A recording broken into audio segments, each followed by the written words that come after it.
Entonces, compartiendo nuestra temática de hoy, vamos a continuar con este apasionante tema,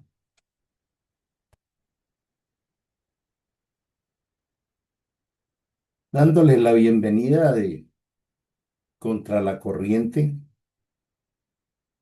es nuestra temática de cada día, de cada sábado.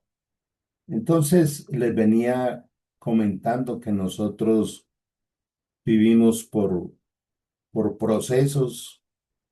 eh, Ese es el diseño de Dios para nuestra vida, pero realmente eh, a veces con gran frecuencia llenamos el día de muchos momentos y eventos que no son trascendentes, que no son importantes. Por eso este tema, entre más lo escudriñamos, más le encontramos. La vida por procesos y no por eventos. Hay un concepto que se llama momentum. Viene de la física y quiere decir impulso. Entonces, un día el Señor vino desde su eternidad y nos sorprendió. No sé si tú recuerdas ese día. Y allí comenzó nuestro verdadero camino a la eternidad. Por eso el Señor dijo que Él era el camino. Eh, el Señor activó nuestra fe.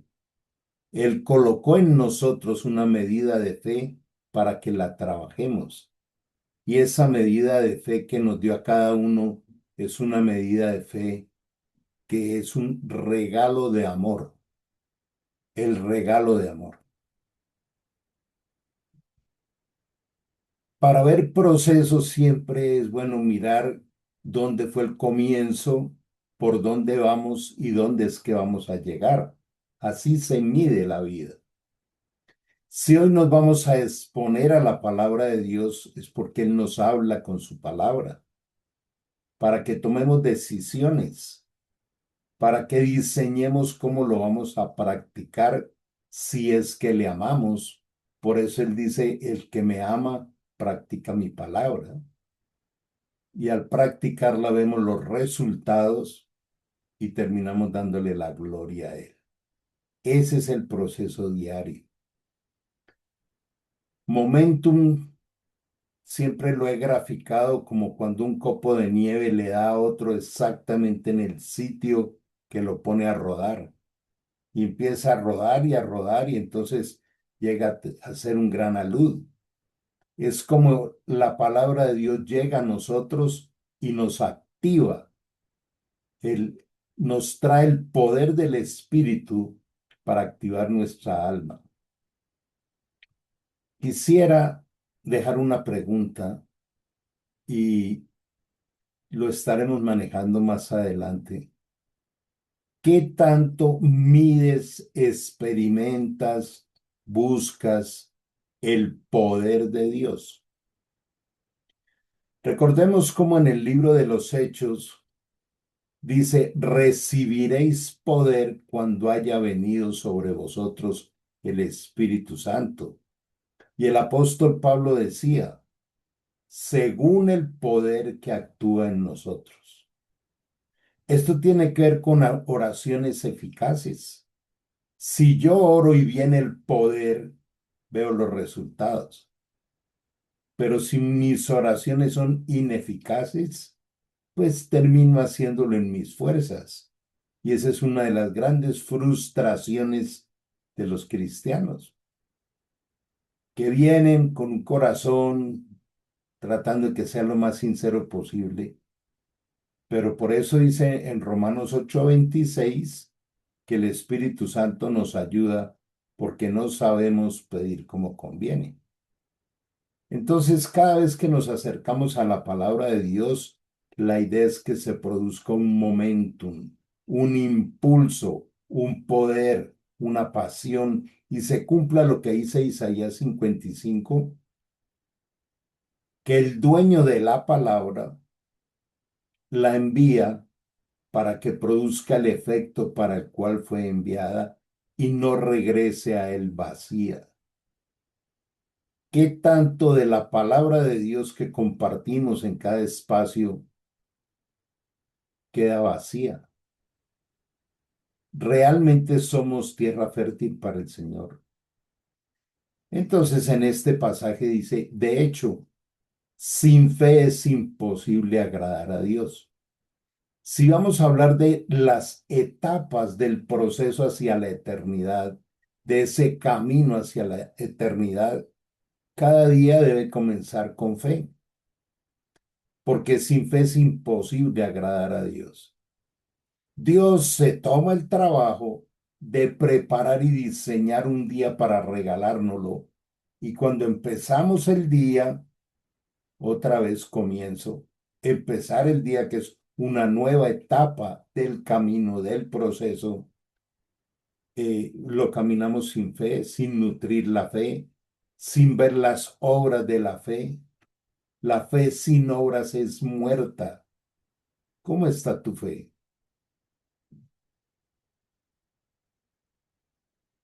Hay un pasaje donde dice, muéstrame las obras de tu fe. Todo el que desee acercarse a Dios, ¿con qué deseo comenzamos cada día? Dice, todo el que desee. Algo que me parece espectacular de la palabra de Dios es que habla de ciertos grupos. Muchos los llamados, pocos los escogidos. Para los que aman a Dios, otro grupo. Los que deseen acercarse. Jesús dijo, al que quiera ser mi discípulo. Entonces, estas propuestas que hace Dios eh, traen esa orientación. ¿Qué tanto vigilamos nuestro deseo de acercarnos a Dios? ¿Nos acercamos a Dios por costumbre?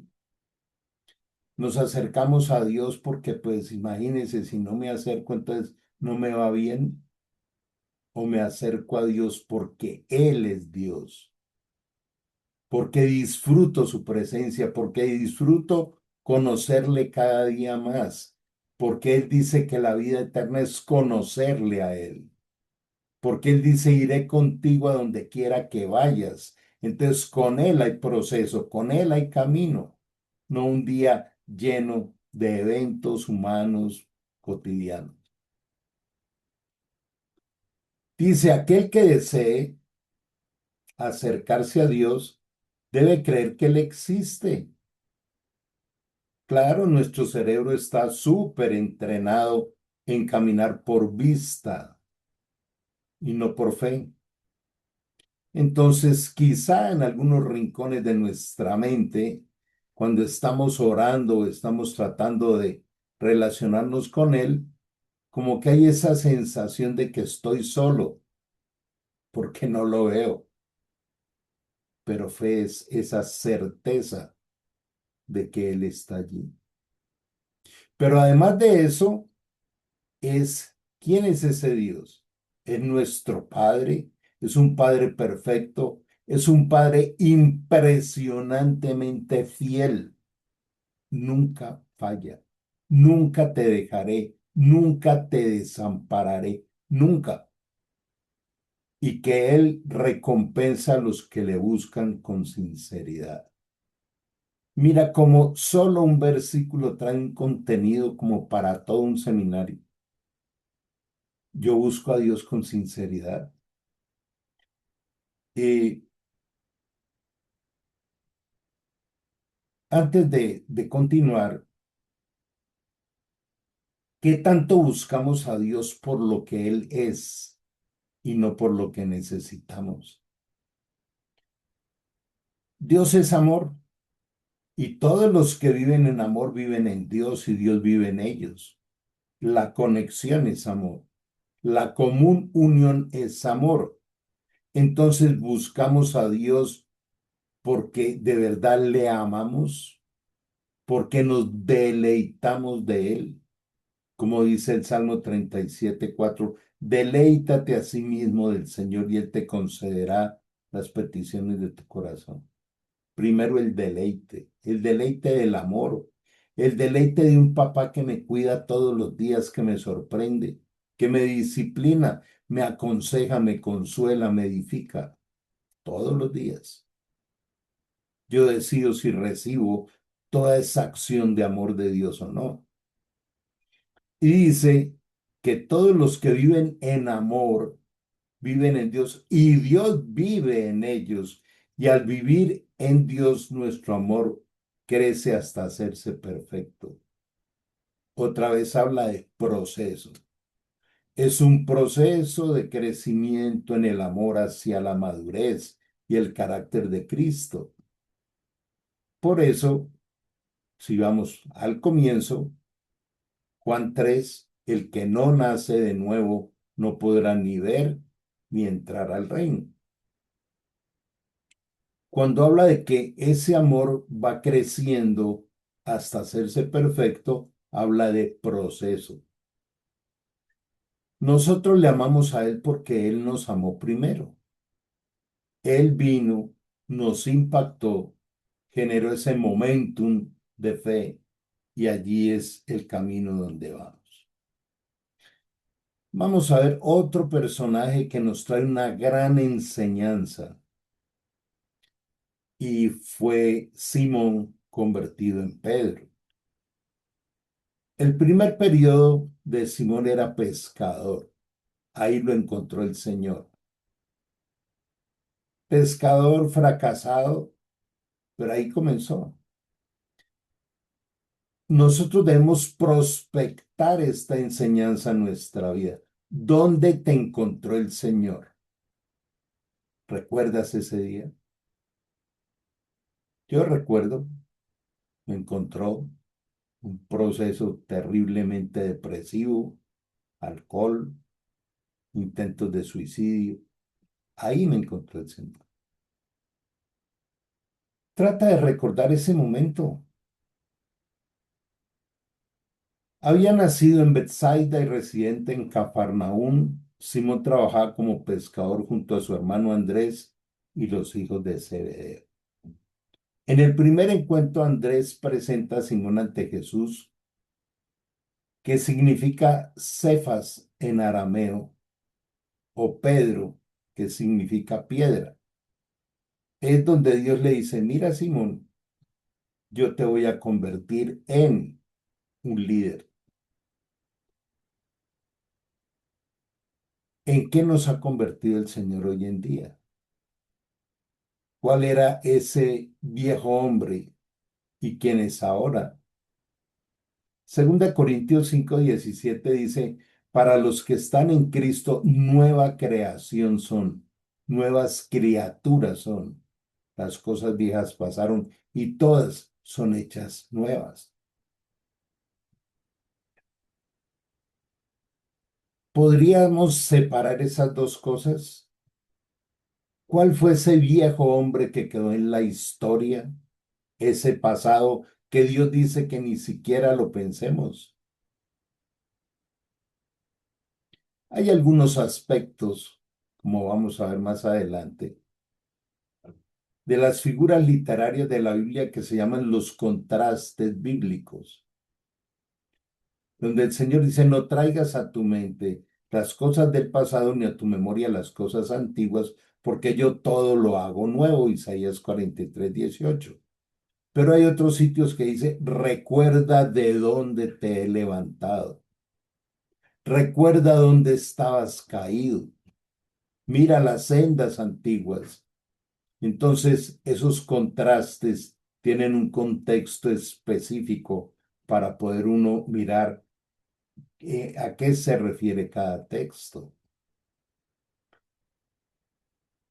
Definitivamente, Jesús invita, mientras Pedro remendaba redes tras una noche de pesca infructuosa, Jesús le invita a ser pescador de hombres. Pedro deja todo y lo sigue inmediatamente. En este momento pensemos cuando Él te llamó y estás todavía esperando a ver si lo sigues o no.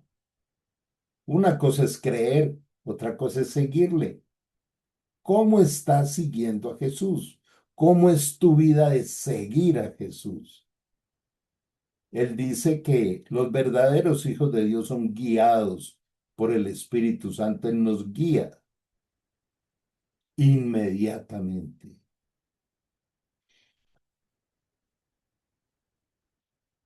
Sale la sabiduría de la historia de Pedro para impactarnos hoy. ¿Qué está remendando en tu vida?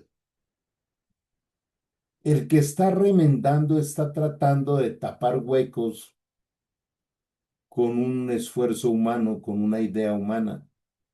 Dios jamás hace remiendos, jamás echa vino en odres viejos. Él todo lo hace nuevo. Este remendar redes, porque él era pescador y la pesca no le funcionaba. ¿Qué estamos remendando hoy en día? ¿Deudas? ¿Qué estamos tratando de remendar? Rasguñar paredes para ver si logro llegar a final de mes financieramente. Eh, Remiendo redes, tratando de resolver los conflictos familiares con esfuerzos humanos. Remiendo redes buscando ayuda no adecuada. ¿Cómo está nuestro momento? Comparto esto de mi vida para darle toda la gloria a Dios. Hoy en día entiendo que cuando yo salí del quirófano fue porque Él me dijo, ven, te haré pescador de hombres. Deja tus redes, deja tu bisturí. ¿Tú qué has dejado? Porque no podemos seguir en la misma actividad de toda la vida cuando el Señor dice, todo lo haré nuevo en tu vida. Discipulado forma parte del círculo íntimo de Jesús, es testigo de milagros, como la transfiguración y la resurrección de la hija de Jairo. ¿Quién te discipula? El que no tiene un maestro, un discipulador, un formador, está en autosuficiencia, está en altivez, está en orgullo. No necesito que nadie me disipule. Discipulado es entrenamiento para que la formación del carácter de Cristo se cumpla en nosotros, que ese es un mandamiento. Carácter es sistema de gobierno, cómo gobierno mi vida y a quién le doy cuentas. Yo tengo tres mentores que hace 25 años me vienen formando y a quienes cada vez que voy a tomar decisiones importantes les consulto, porque al consultarles estoy protegido, porque aún Dios dice que en consenso de ancianos hay sabiduría. Entonces Dios prometió en el Salmo 121 que Él cuidará mi entrada y mi salida, pero yo tengo que ver todo lo que Él aporta para eso. ¿Usted discípulo de Jesús? Entonces, luego entra en una crisis y en una confusión profunda.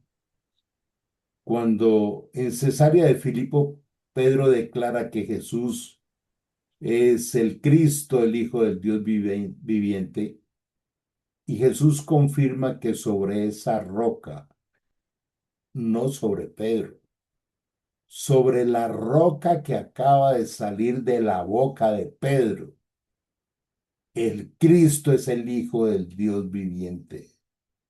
Sobre esa roca edificará su iglesia. Jesús dijo, yo edificaré mi iglesia. No es un nombre, es Cristo.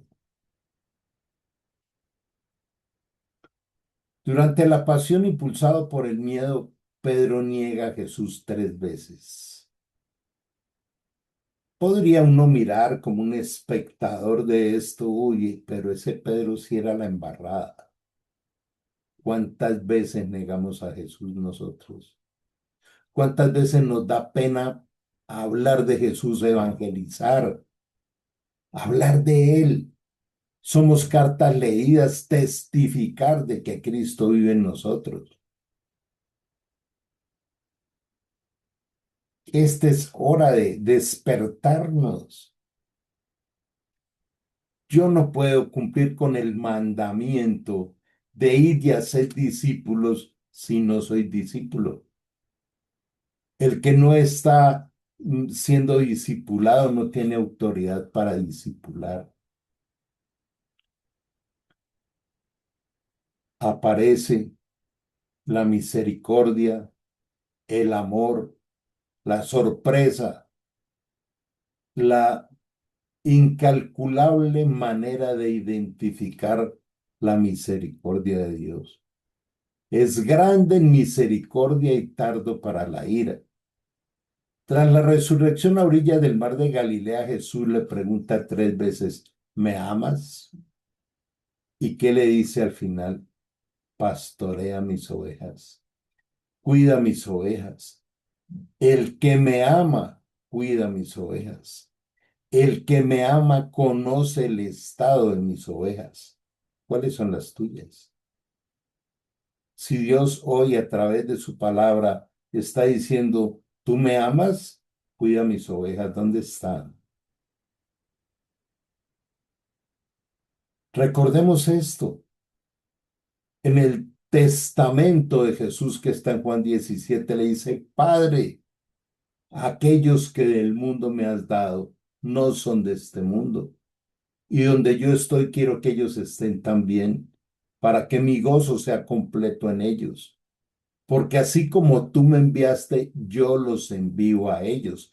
Por eso le dice, Padre, no te pido que los quites del mundo, sino que los guardes del mal, porque los voy a enviar para que sean sal y luz de este mundo. Entonces nos salimos del camino, estamos enredados en los diferentes eventos diarios, cotidianos. Volvamos al camino, dice el Señor. Entonces, Él recibe esa restauración para entregarle un liderazgo. Recibe el Espíritu Santo y pronuncia el primer sermón cristiano, logrando una conversión de 3.000 personas en un solo día. 3.000 personas en un solo día es el poder del Espíritu Santo. Son preguntas confrontadoras pero necesarias. Si hiciéramos un inventario del 2025, ¿cuántas personas se convirtieron porque le permitiste al Espíritu Santo que te usara? Cada vez que Jesús te mira, a ti y a mí, que nos mira, son mis enviados, son mis representantes, son mis colaboradores, son mis servidores, son los embajadores del reino de los cielos para que lleven la luz a un mundo perdido y cada día más en tinieblas. Ese es nuestro propósito. Y si recordamos Romanos 8:28, este famosísimo pasaje, para los que aman a Dios, todas las cosas les ayudan a bien, pero va ligado, va unido a cuando dice, esto es a los que según su propósito han sido llamados. El sentido de nuestra vida es el propósito de Dios, no las añadiduras diarias. Pensemos qué decisión vamos a tomar hoy. Entonces, él lidera la comunidad en Jerusalén, realiza milagros y abre el evangelio a los gentiles con la conversión del centurión Cornelio, que aquí es donde tiene cierta crisis con Pablo, porque Pedro pensaba que el evangelio era solo para los judíos. Entonces, aproximadamente en el año 64 después de Cristo, se traslada a Roma, muere martirizado bajo la persecución de Nerón, crucificado cabeza abajo por no considerarse digno de morir como su maestro. Cada personaje de la Biblia, hace unos 15 días atrás vimos todo el proceso de José, podemos ver el proceso de David, el proceso de Daniel, el proceso de cada uno, pero ahora Dios quiere es el proceso tuyo. ¿Cómo va ese proceso? ¿Cuál es la próxima etapa en ese crecimiento espiritual que no tiene que ver con las añadiduras de este mundo? El camino a la eternidad no tiene que ver con estar evaluando la parte financiera. Hay un pasaje en Lucas muy determinante. Cuando Jesús le dice a los discípulos, ¿de verdad ustedes quieren ser mis enviados? ¿De verdad quieren ser mis servidores? Vayan y no lleven nada. Serán como ovejas en medio de lobos. Dice, no lleve otra muda de ropa, no lleve zapatos, no lleve. ¿Por qué dice eso? No lleve. Dice, porque en el camino la provisión diaria está garantizada, garantizada. Los 10 años que viví en Argentina nunca trabajé porque no se pudo y nunca me faltó nada. Fueron grandes los testimonios de forma sobrenatural como Dios siempre proveyó, siempre. Y estoy seguro de que Dios, quien comenzó la buena obra en ustedes, la continuará hasta que quede completamente terminada el día que Cristo Jesús vuelva.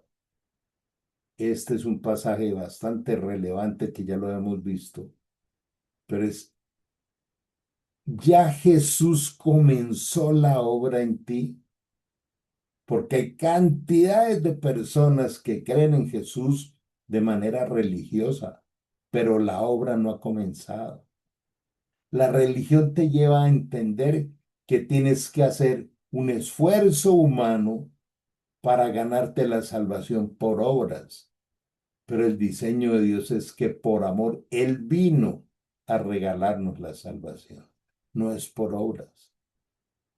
Por eso volvamos otra vez al capítulo 1 y 3 de Juan, donde dice, más aquellos que reconocen su nombre y lo han recibido en su corazón, se les ha dado el derecho, la potestad de ser convertidos en hijos de Dios, porque no éramos hijos de Dios. Y esto no es por voluntad humana, por voluntad de varón, sino de Dios. El nacimiento espiritual que habla en Juan 3. Así dice el Señor, deténganse en los caminos y miren y pregunten por los senderos antiguos. Vinimos a recibir la palabra de Dios. Está diciendo, haz un alto en tu vida y haz un inventario de cómo va tu camino o te has desviado del camino. Pregunten por el buen camino y sigan por él, y así hallarán el descanso anhelado. Qué increíble esta palabra. ¿Qué ser humano no quiere vivir más en paz, más tranquilo? Hagamos la siguiente reflexión. Si yo voy en el camino y ese camino es el de Cristo, porque Él dijo, yo soy el camino, y si voy en el camino, lo tengo todo. Teniéndolo a Él, lo tengo todo. ¿Cómo sería tu vida de fe viviendo cada día sabiendo que lo tienes todo. Dios es un Dios que nos entrega los días completos. Nunca hay un faltante en el día de Dios. Que lo medimos de otra manera es diferente. Si yo no tuviera que preocuparme o estresarme o angustiarme por las finanzas, por la familia, por lo laboral, por todo ese listado de cosas bien comunes, no habría descanso en mi alma. No podría disfrutar de la paz que sobrepasa todo entendimiento. Cada vez estoy más convencido de que Dios lo que más quiere desde ese profundo, eterno e incomprensible amor por nosotros. Como le decía David, ¿quién es el hombre para que tengas tanto amor por él? Nuestro estilo de vida no debe ser en una paz única, es lo que Él nos ofrece. Entonces, si yo vivo estresado, vivo en angustias y vivo con muchas cosas, no he entendido el camino. Pero ellos dijeron, no lo seguiremos. Uy, esa época de Jeremías, ¿cómo es que el pueblo de Dios iba a decir, no lo seguiremos? Y no hacemos esto todos los días. Oramos, hablamos con Dios, que se haga tu voluntad, pero usualmente nos levantamos a hacer lo que nos parece. ¿Cuántas veces en nuestras decisiones oramos y le pedimos a Dios que no nos deje desviar del camino? Estando dispuestos a seguir su voluntad. Una de mis experiencias más increíbles es cuando tenía que tomar una decisión dramática en mi vida y no me quería equivocar. Los resultados podían ser funestos. Y me brotó una oración, estoy seguro que vino del Espíritu Santo, diciéndole, Dios elige por mí, decide por mí. Yo soy un humano imperfecto, lleno de altibajos, de temores. No me pongas a decidir, elige por mí. Y esa vez respondió mi oración y eligió por el lado que yo menos quería. Lo que menos quería yo, por ahí eligió. Y obviamente, pues me sujeté a su decisión. Hoy en día veo los resultados increíbles. En ese momento yo le decía a Dios, pero esto que estás eligiendo, colócame ganas, colócame pasión. Tú eres el que colocas el querer como el hacer por tu buena voluntad. Entonces, permíteme atravesar lo que tú has decidido de tu mano. Y así lo hizo.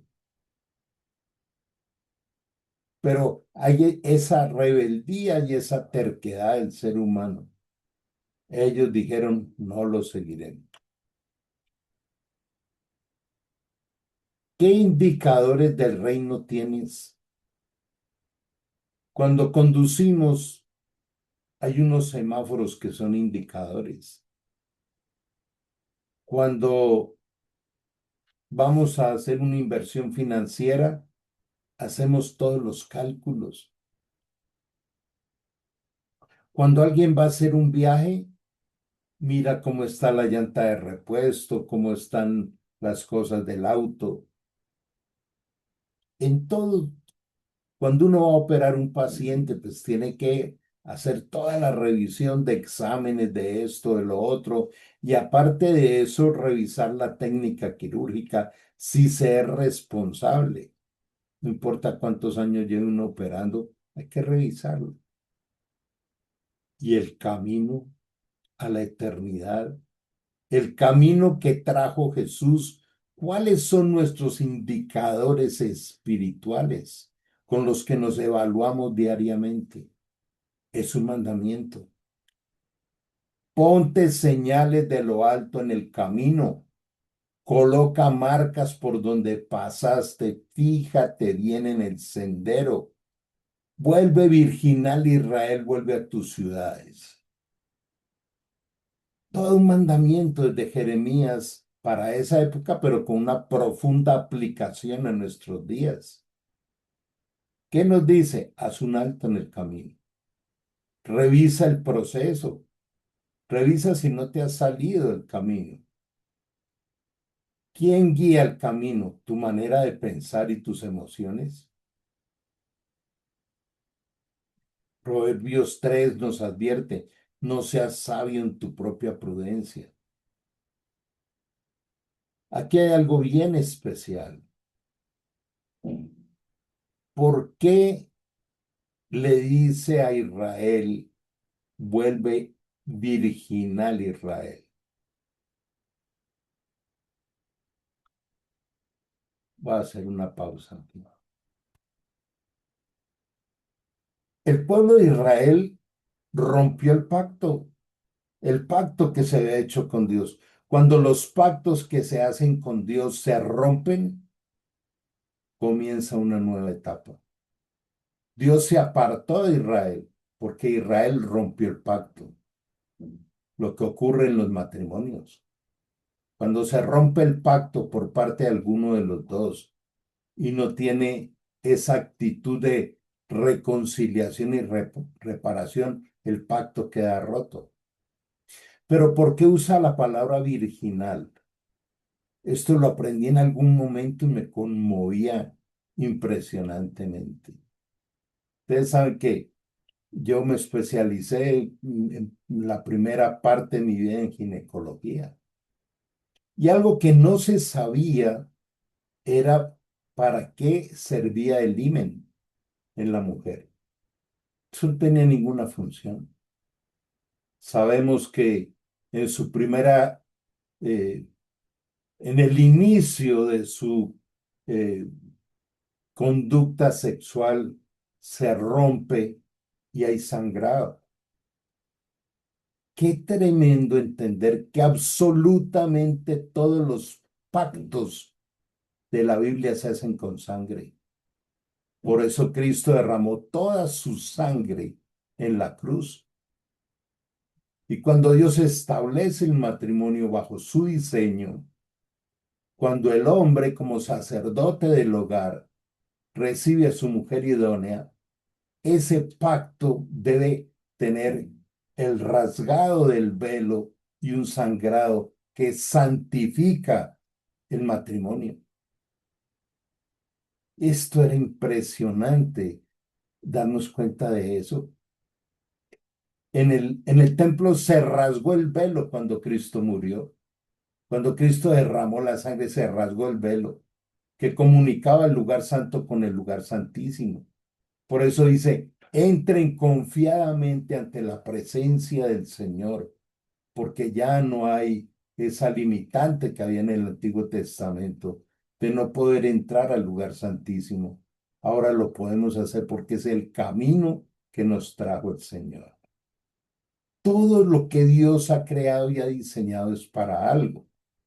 Pero recordemos, cuando yo he dictado en muchos colegios, sobre todo, o en lugares, he visto rodar lágrimas de decir ese velo que estaba allí para ese momento sagrado del matrimonio se perdió, pero la misericordia de Dios es increíble. Cuando dice, para los que están en Cristo las cosas viejas pasaron y todas son hechas nuevas. Sí, no va a haber una mm, virginidad física, pero sí la hay espiritual. Todo el que llega a Cristo comienza una nueva etapa. Nueva criatura eres. Las cosas viejas pasaron. Y entonces lo que dice aquí en Jeremías, dice, Israel, he extendido mi misericordia y te estoy dando una nueva virginidad. Está diciendo, deja los caminos de este mundo y sigue mi camino. Romanos 12:2. No sigas pensando como has aprendido de la cultura. Permítele a Dios que te transforme a través de la renovación de tu mente, para que puedas comprobar que la voluntad de Dios para tu vida es buena, es agradable y es perfecta. Ese es el amor de Dios. Esta es la ruta que estamos viviendo, o nuestra relación con Dios es siempre pidiéndole allí eh, que pueda conseguir esto o aquello. Seguimos ahí en el plato de lentejas o las riquezas del reino. Qué bueno entender que hay un llamado de Dios para este momento tan crítico de la humanidad, donde Él nos necesita desde todo punto de vista. Interceder por las ciudades, por los países, interceder por los jóvenes, interceder por las familias y llevar la luz a las tinieblas de este mundo. Una de las cosas que a veces nos ocurre es que queremos convencer a otros y entonces terminamos nosotros todos frustrados eh, porque la gente no se convierte y resulta que es que no somos nosotros los que convencemos, es el Espíritu Santo el que lo hace. Las etapas del proceso, señales o majanos es otro de los términos que usan. Eran en esa época unos montones de piedra que servían como guías en los caminos. Recuerden cuando Josué atravesó el río Jordán, que Dios le dijo que hiciera allí un mojón de piedra que sirviera como testimonio para todas las generaciones. Dios le pide a su pueblo que coloque estas marcas para no perderse en el camino. En el regreso a su tierra era a los israelitas hacia la tierra prometida. ¿Cuáles son esos indicadores para nuestra vida hoy? Los que nos está llevando a la Jerusalén celestial, donde Jesús dijo: en la casa de mi Padre muchas moradas hay. Les conviene que yo me vaya, porque si me voy, les prepararé un lugar de llegada. Yo no sé si has pensado en eso. Aún en este momento Jesús está preparando para tu vida una casa donde viviremos eternamente después de las fiestas del Cordero.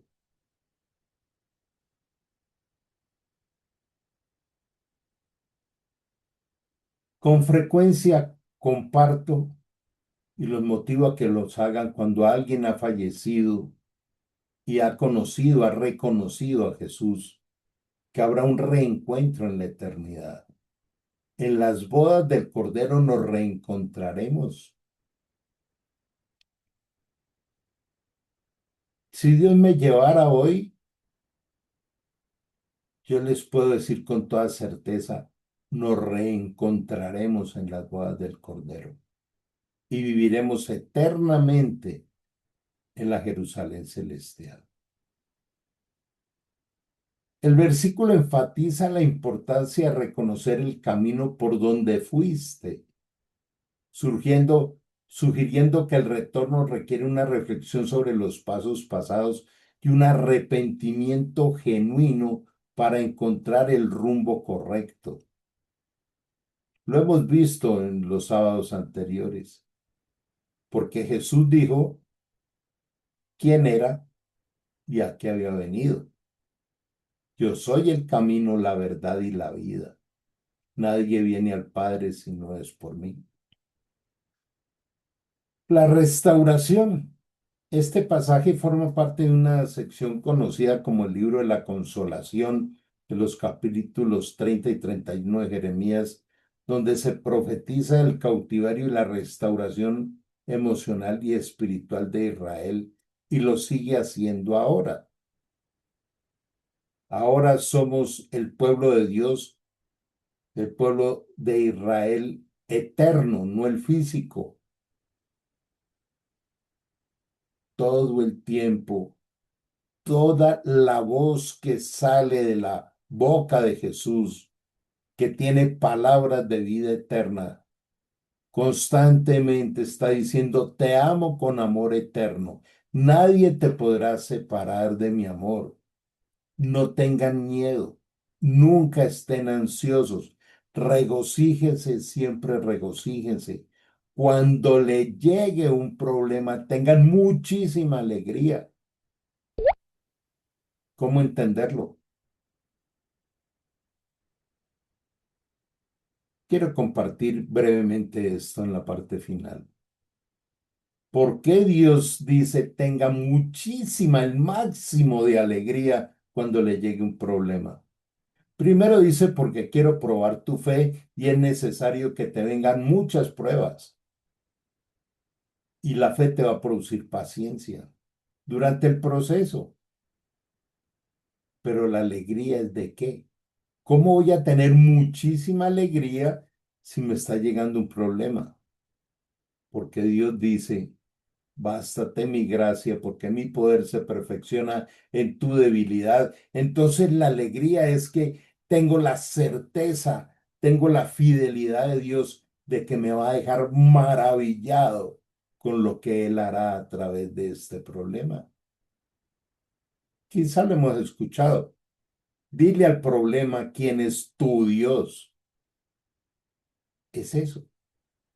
Cada vez que nos quejamos y cada vez que nos deprimimos, es porque el tener o no problemas es lo que gobierna una paupérrima felicidad de un mundo caído.